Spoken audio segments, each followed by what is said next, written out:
Welcome to Prediction News Update. My name's Chris Gerlacher. I'm the senior political reporter and industry analyst for Prediction News. And we've got some big stories this week, and they're not all legal stories. First, we got Kalshi's new prop bets and point spreads for the NFL season. We're going to hit the delay in Brian Quintenz's nomination and why he maybe his nomination is in trouble. We're going to hit that. We're going to look at the Maryland case and the Fourth Circuit case brewing against Kalshi now. And we're going to end with Nevada. We're going to go back to where all these court cases started over sports contracts with Nevada. So that's going to be a good revisit that I'm excited to do. Some housekeeping first. Make sure you like this video, subscribe to our YouTube channel at Prediction News, and follow us on X, also at Prediction News. With that out of the way, I'm going to bring in Daniel Wallach.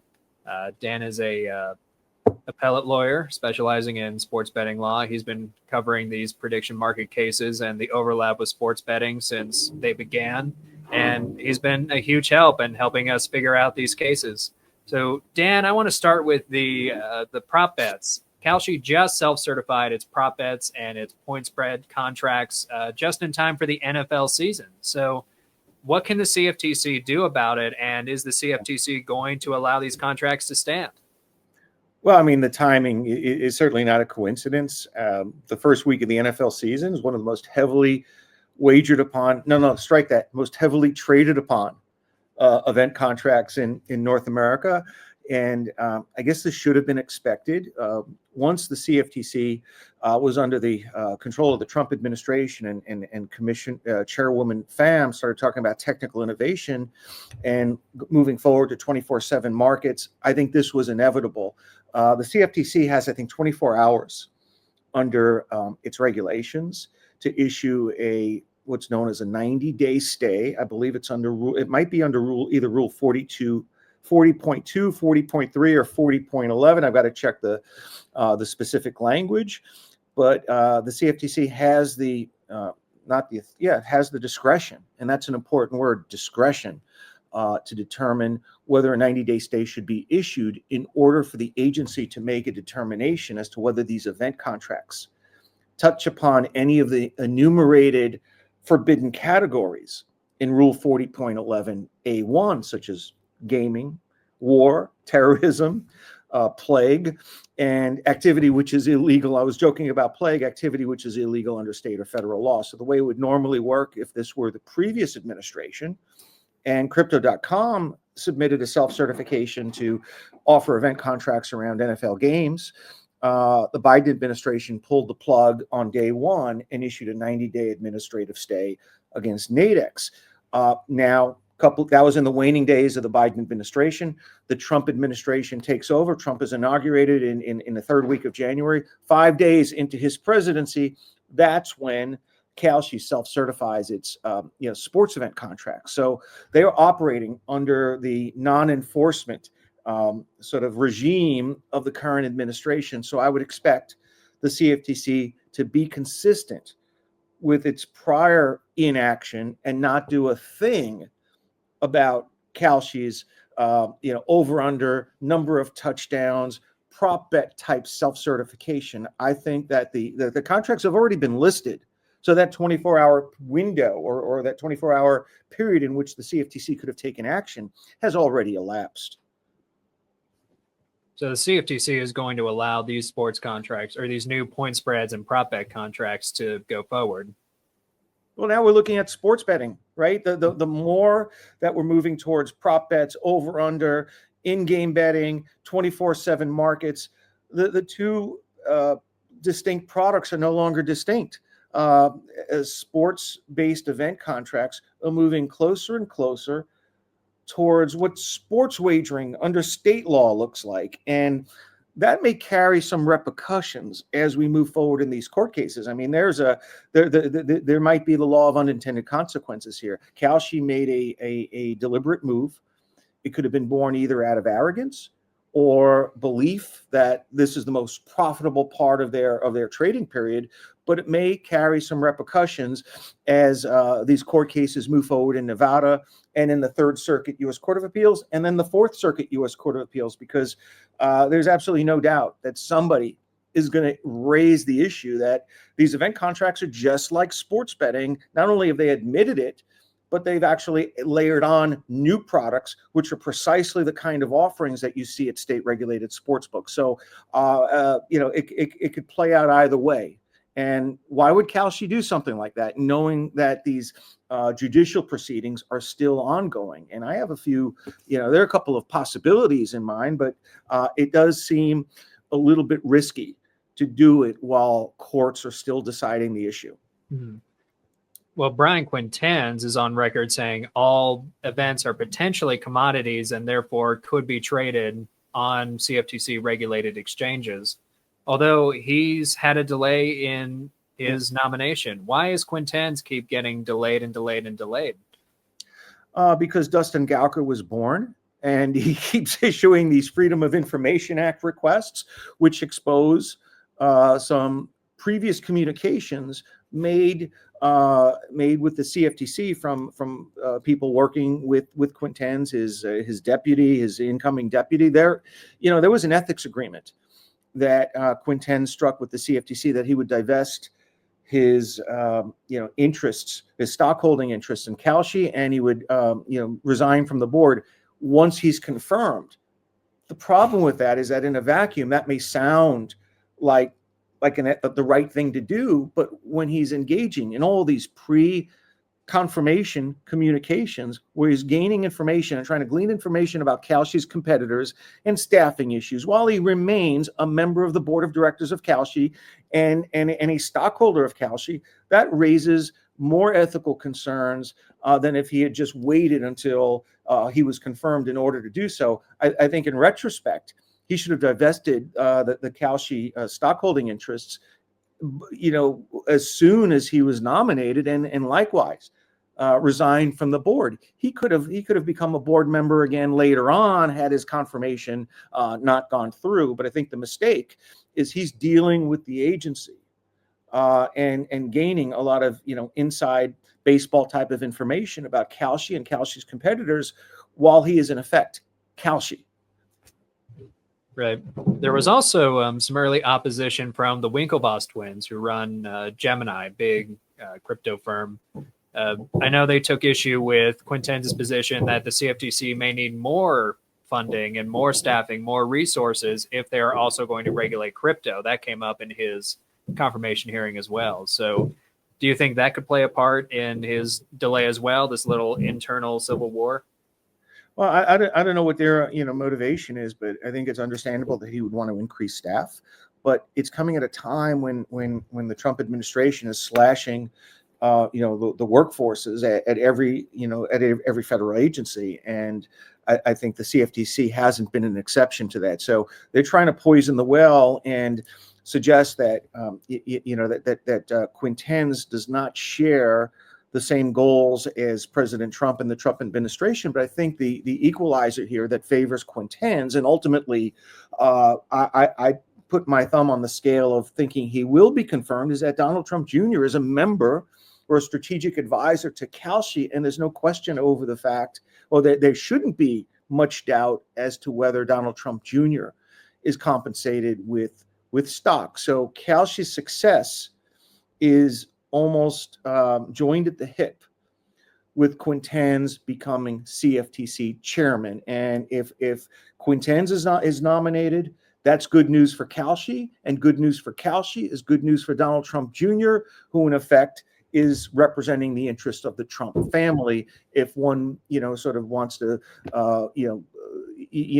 not suspend logic and just what is apparent to the naked eye. I mean, he's not a strategic advisor like many of the people we see in the gaming industry. He's clearly a member of the team because his father is the president of the United States. So I think Quintenz is good for Kalshi, and as long as that remains the case, I think it's just a matter of when, not if, for Brian Quintenz. Well, that's good news for Brian Quintenz. We'll see. We'll be following that as it goes. I want to move on. Good news for Dustin Gauker. Because, no, I don't know if it's good news for Dustin Gauker, but that's really, really enterprise journalism at its finest. I mean, but for those Freedom of Information Act requests, Quintenz may have already been confirmed. And, because he had been with the agency for so long, there's this perception that, you can do whatever you want. He knows the inner workings of the agencies. He has relationships there. It just seems like a protected sanctum. But it does raise a very interesting point as to why the agency willingly turned over these documents. Because if any lawyer who's ever sent a FOIA request or a public records request to any state governmental agency or federal governmental agency knows full well that you don't get the documents right away. What you get are objections, and you got to fight tooth and nail to get. And the MO for these state agencies is delay, and then in some instances you have to take them to court under the state public records law just to force them to turn over the documents. It just seems here the CFTC willingly, quickly, without any objection, turned over everything that Dustin asked for. Now, that doesn't cast any aspersions on Dustin, obviously. He's doing his job, and he did a great job. But it does beg the question as to why the agency wasn't willing to have Brian Quintenz's back even a little bit, because they could have delayed this process, strung it out until August. Dustin wasn't going into New York federal court or New York County, so wherever the agency is, DC. He wasn't going to DC Superior Court to file a lawsuit against the CFTC. If they had strung out the process until the end of the summer, until after Quintenz was nominated, it would have been game over. So why did the agency turn over everything? And there's a lot of conspiracy theories as to maybe acting chairman Caroline Pham is working behind the scenes to sort of ensure that Quintenz doesn't become chairman, and that she remains or becomes permanent chairman. There are a lot of theories, but it did surprise me how quickly the agency turned everything over to Dustin, because that hasn't been my experience in any FOIA request that I've ever sent to even a small village. Yeah, it was remarkably quick. Well, Quintenz is one potential defender of sports contracts, a likely one. Let's get into Maryland. So Kalshi took its first loss in Maryland. It did not win its preliminary injunction in that case. But Maryland did not press its advantage either. It decided not to enforce state law until the appeals case was finished. Why did Maryland choose to do that?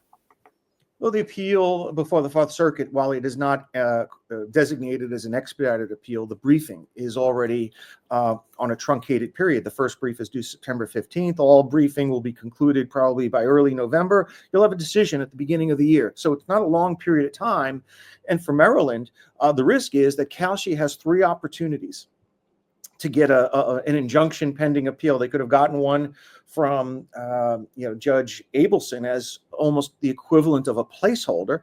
They could have gotten one from the Fourth Circuit U.S. Court of Appeals, and alternatively, could have filed a shadow docket emergency petition with the U.S. Supreme Court to get an injunction pending appeal. And it could have taken just one vote, one justice, because those emergency motions are typically decided by just one of the 9 justices. So if you look at the various at-bats that Kalshi could have had here, they had 3 bites at the apple. And were they to get that interim relief in just any one of those 3 venues, it would have changed the whole perception of Maryland's victory, and it might have created some momentum for Kalshi. See, where we've won these other 2 cases. Now the appellate courts are going to reverse because we already got granted this stay. So I think from Maryland's perspective, they're not really giving up all that much. It's just probably another 5-6 months before they get a ruling, and they get to do their victory lap for the next half a year without being that compromised, because these contracts have been traded for many, many months. Half a year already. What's another 5-6 months? Whereas on the flip side, had the Fourth Circuit granted the injunction pending appeal, or worse, SCOTUS, it would have sent a very chilling message to Maryland, potentially, as to the merits of their preemption argument, and it would have been a complete 180 on the public perception as to what happened in Maryland. So they're taking their victory lap and not leaving anything, at least for now, to chance, because 3 bites at the apple, anything can happen. So you mentioned 5 to 6 months that they could get a ruling. What is the exact timeline for briefing and all the other hearings that we're going to have before we get a ruling from the Fourth Circuit? Typically, in a non-expedited appeal in federal appeals courts like the Fourth Circuit or the Third Circuit, the average time from filing the notice of appeal to getting a judgment or decision on the merits is typically about a year. When the appeals are expedited, could be 6 months.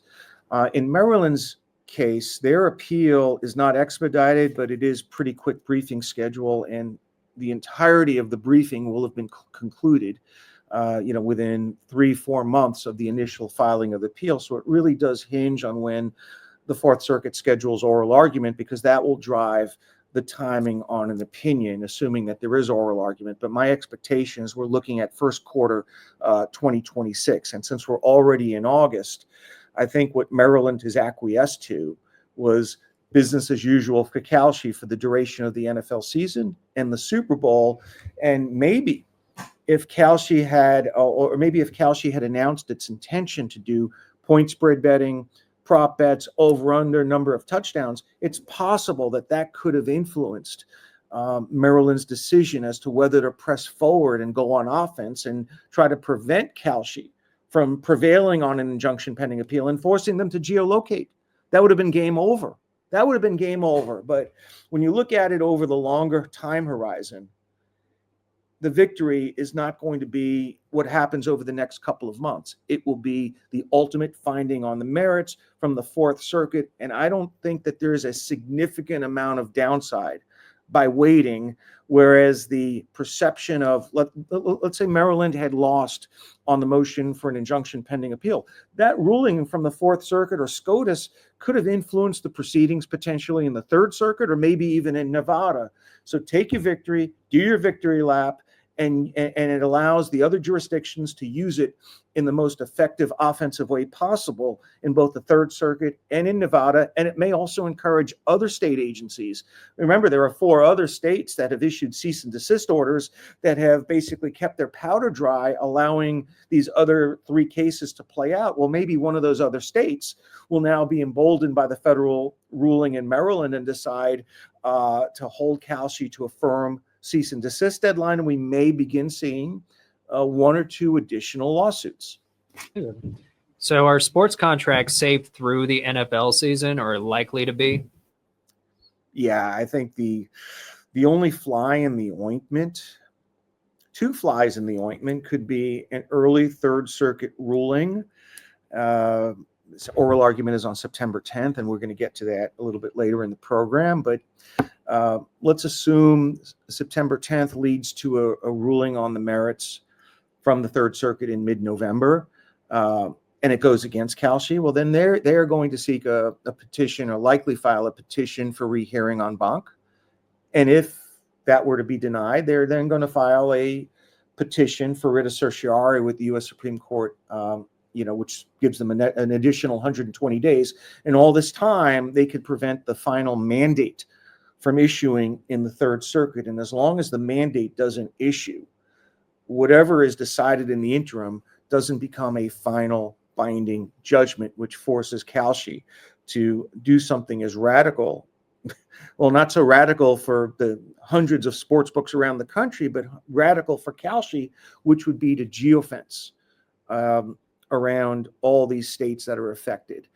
So in all light, as a practical matter, while it's theoretically possible that Kalshi could lose and be forced to unwind or suspend event contracts in all these different states, I think given the appellate deadlines and the additional opportunities that are available for rehearing and SCOTUS review, I think the NFL season is probably sacrosanct for Kalshi. Mm-hmm. Well, that's good news for everyone who supports sports contracts then. Well, I do want to leave the appeals cases for a moment and go back to Nevada, because I know that state where Kalshi got its first victory, its first preliminary injunction over its sports contracts, the state is fighting to overturn that victory. Nevada just retained national counsel for this case. Why now? Because they've been losing. And as I pointed this out in an April Forbes article, the when Nevada filed its response to Kalshi's original, or at least the motion for a preliminary injunction back in April, Nevada's legal counsel, which was the state attorney general's office, did not raise the Wire Act. I think they made a commandeering type argument, but they did not adequately brief the federal preemption issue. They didn't raise the presumption against preemption, nor did they assert that the Wire Act's pendency, along with PASPA in 2010, precludes any notion that Congress could have intended for sports-related contracts to be traded under federal law through under a CEA exclusive jurisdiction grant. They left they did what I consider to be a so-so mediocre job in briefing the preemption issue. And remember, when New Jersey was successful in overturning PASPA, using federal constitutional law to be able to get sports betting for New Jersey and dozens of other states, they hired Ted Olson, one of the preeminent lawyers in our nation's history. They hired Gibson, Dunn, and Crutcher. They were paying him $2,000 an hour, and he was worth every penny. The return on investment for New Jersey for sports betting over the last 7 years, that was the best money they ever spent. So now the situation is flipped. New Jersey is now in a position, Nevada is in a position, and Maryland is in a position of facing an imminent attack on their competitive model. And now that Kalshi is moving forward with prop bets, over-under bets, soon 24/7 trading, the Kalshis of the world and sports event contracts pose a dire competitive threat to the state licensed sports wagering business model, which generates, at least in New Jersey, it generated, in 2023 or 2022, $50 million annually in tax revenue, not to mention all the licensing fees. Why wouldn't you protect that by hiring the best law firm possible? You're going head to head against Milbank. I mean, Milbank is a top law firm, top 50 law firm, maybe top 10 law firm. They bring their A game on every single brief. They're phenomenal. I don't agree with the positions. I think I don't want to criticize them here. I want to throw them a bouquet and say that they are a top tier law firm, among the best in the entire country.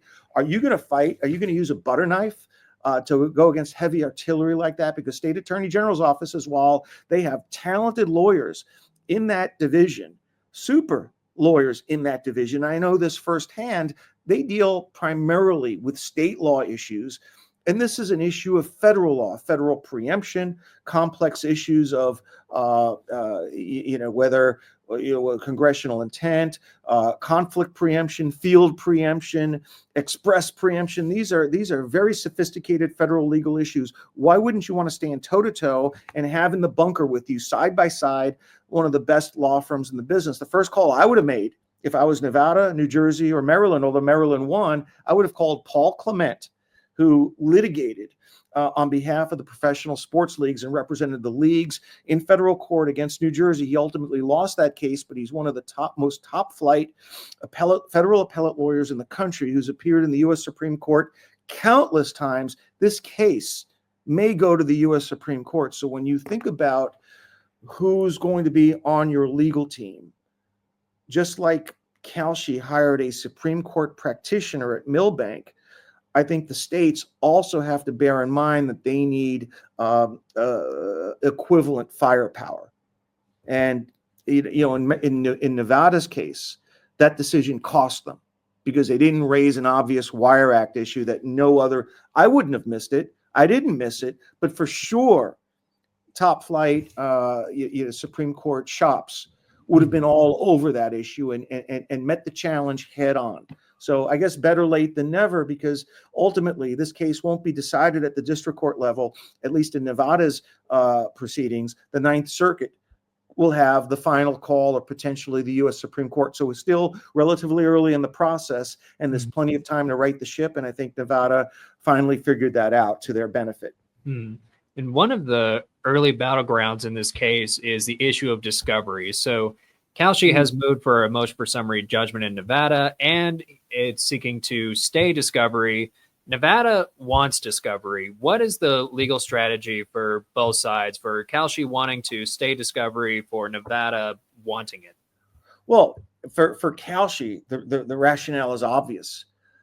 They were awarded a preliminary injunction based on the likelihood of success on the merits without any discovery. They won the case early on without there being any fact discovery. So from their line of thinking, if they can keep fact discovery out of the judicial decision-making process, they're going to win again on a motion for summary judgment, because why would the judge change his mind unless there was some intervening new argument that was made, or some fact gathering that Kalshi had to turn over to Nevada? There's no upside for Kalshi to proceed with discovery. There's a lot of downside. I mean, have you heard some of the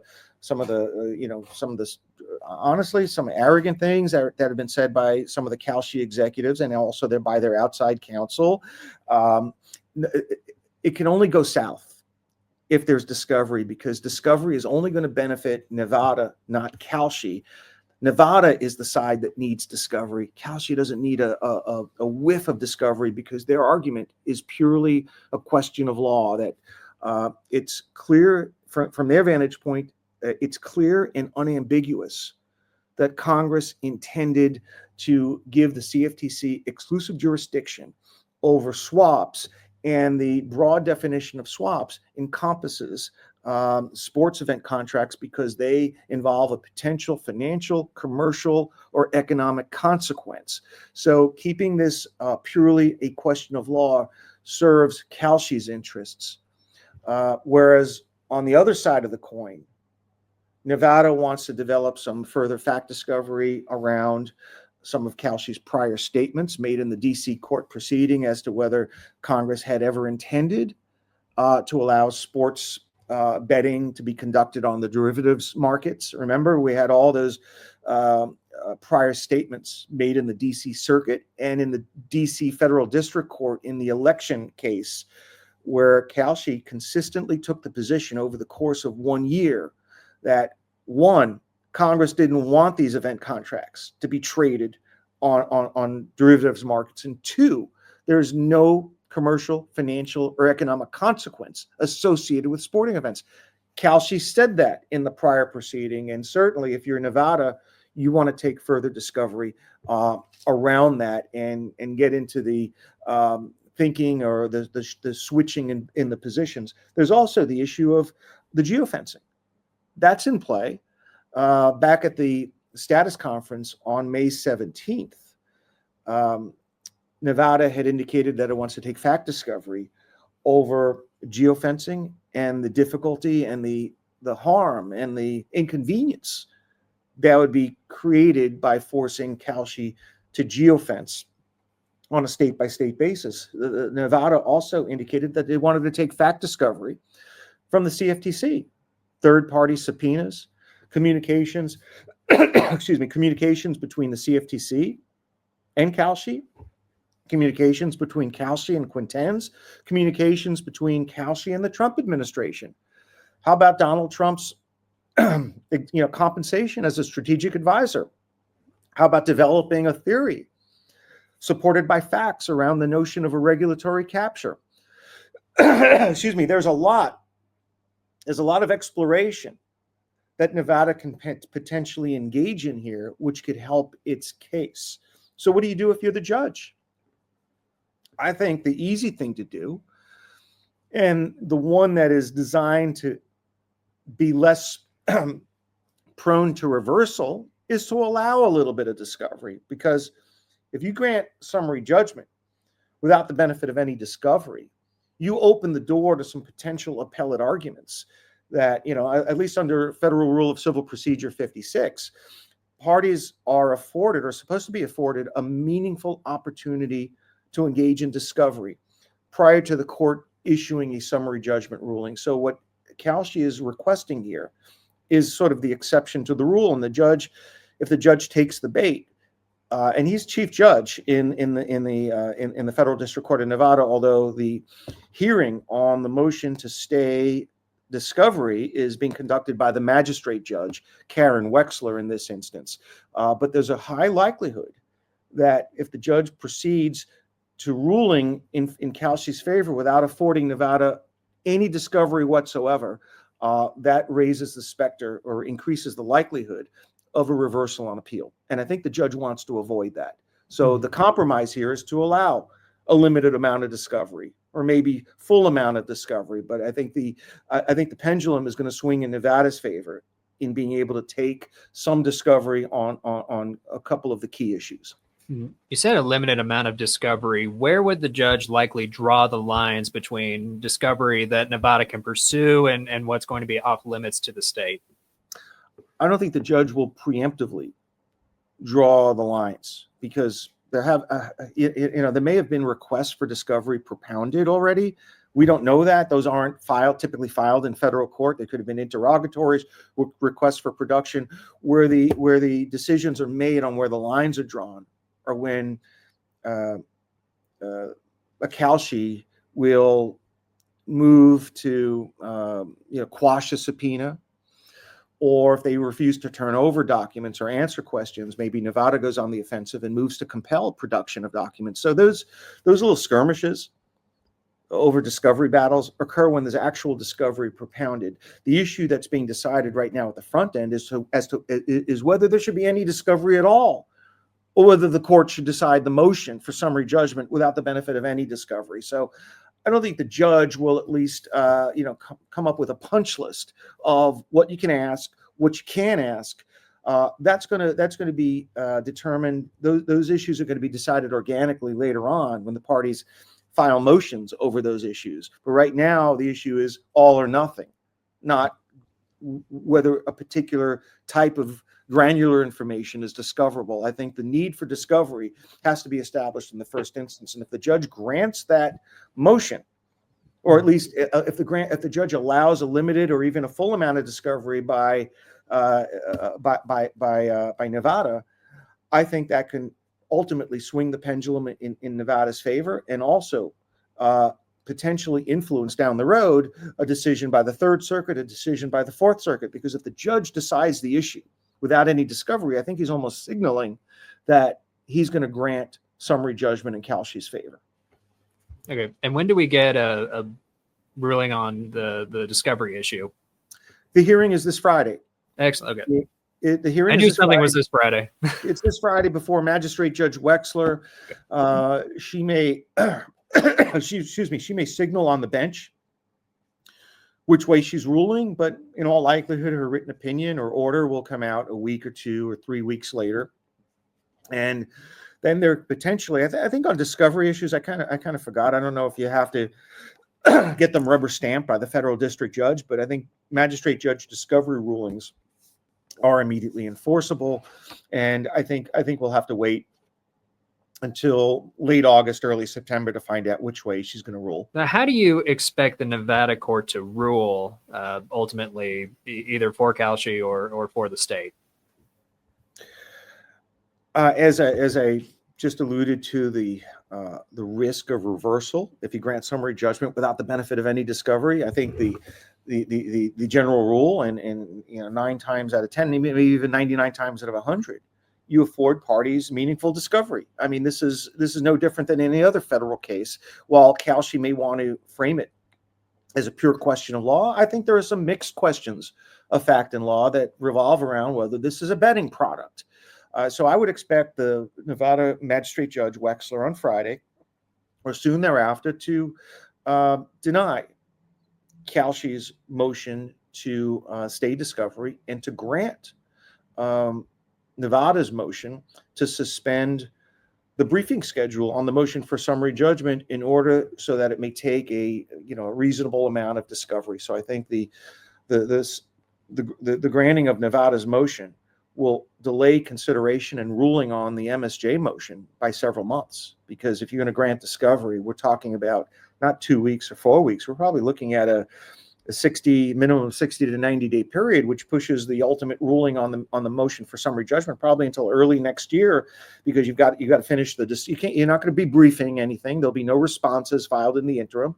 You'll just be engaging in fact discovery, witness depositions, third-party subpoenas. Maybe that process takes 4 to 6 months, and then afterwards You brief the issues, you file a response to Kalshi's motion for summary judgment. Maybe Kalshi then files a renewed motion for summary judgment with the benefit of fact discovery.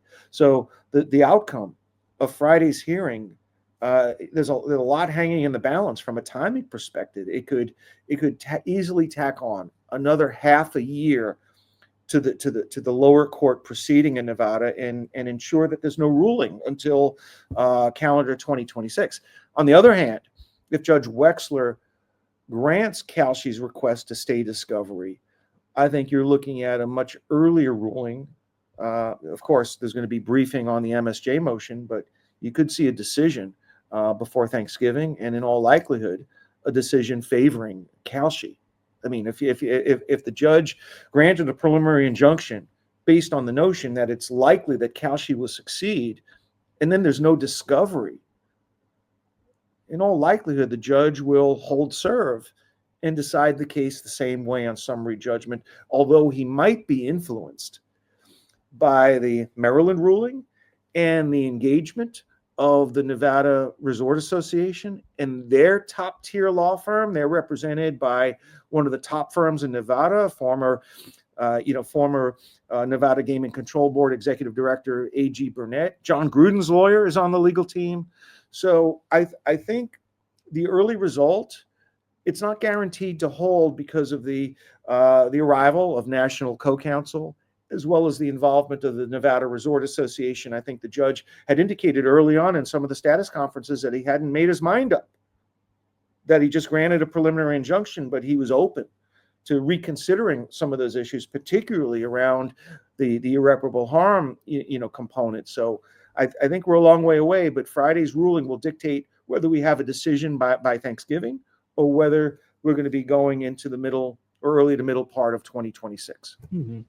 Let's say we end up going into 2026. How might the Maryland ruling affect these motions in Nevada? Well, I mean, listen, if you're a federal district judge who's decided the case one way already, you're not going to feel as if the Maryland judge got it right and you got it wrong. So there's a lot psychologically to persuade the judge that he got it wrong in the first instance. I think you're going to need a lot more than just simply an analysis from an out-of-state federal district judge. But I mean, he's an experienced chief judge. He's been around the block. He's been chief judge for a long time. He's been in the federal judiciary for a long time. He's not going to be as easily wounded by admitting he was, and he's not admitting he was wrong. He just now might have the benefit of a fuller evidentiary record and more complete briefing on legal issues that were not completely or adequately briefed in the first instance. So I think the Maryland decision could have sway. And likewise, if there's discovery granted to Nevada and the Third Circuit U.S. Court of Appeals issues a ruling before the end of the year and sides with the state of New Jersey, then that in turn will increase the likelihood that maybe the judge sees the case a different way when he ultimately rules on the motion for summary judgment in 2026 with a full evidentiary record, and now with the benefit of a Third Circuit ruling and a Maryland ruling.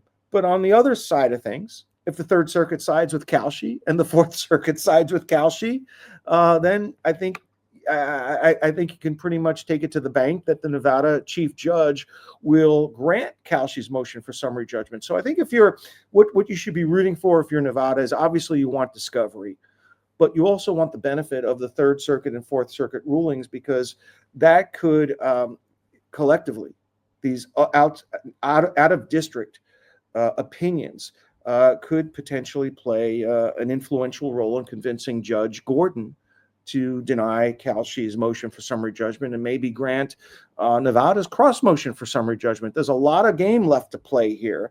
And the longer it takes, the more that Nevada is in it. But if they don't get any fact discovery, it may be game over for Nevada. And well, let's talk about the Third Circuit, because they have a new date and time for oral arguments. It's September 10th, right? Yeah, originally it was a placeholder, the week of September 8th, and I think there was a preliminary hold on Monday, September 8th. Well, now it's become Wednesday, September 10th. And that's etched in stone. The court issued its notice to the parties, a 3-page letter setting down the oral argument on Wednesday, September 10th at 9:30 a.m. Eastern Standard Time at the Maris Federal Courthouse on 6th and Market Street in Philadelphia. If you want to attend the proceedings in person, which I would urge you to do, because while you and I in a prior episode were unsure as to whether these oral arguments were live streamed, they are on YouTube, but not live. The audio recording is made available shortly after the oral argument, and in some cases there's a video that's made available, but in every case it's not contemporaneous. It's made available later in the day or shortly after oral argument concludes. So if you really want to get in on the ground floor and be the first to report and find out what's going on before anyone else, you've got to be there in person in Philadelphia. And 9:30 a.m. doesn't necessarily mean the argument starts at 9:30 a.m. because there could be a slate of cases being argued that morning. So it really does depend on where Kalshi is in the queue, whether it's the first case, second case, third case, or fourth case, if there are 4 cases. But we're going to have an oral argument in roughly, almost 3 weeks from now. And that will be the beginning of what could be a wild and woolly fall of 2025, because if the Third Circuit rules, whenever they rule, for sure that there's going to be a petition for rehearing en banc filed by the losing party, and then we could be going up to SCOTUS. So this is really the first stop in what is going to be a long ride up to the Supreme Court. Yeah, it's going to be a really exciting saga to watch, and I think that wraps up all of our big news and our legal updates. Is there anything else we need to know before we sign off? I think that covers it. I mean, I had 14 topics. That's probably twice our usual. So I think we probably, quit while, like George Costanza, leave on a high note. Yeah, we hit them all, and it was all juicy. So, Dan, thanks again for breaking this all down for us. If you like what you saw today, like our video, follow us at Prediction News on Twitter or X, and make sure to subscribe on YouTube at Prediction News. Dan, thanks again. Thank you very much, Chris. Great episode. See you next time.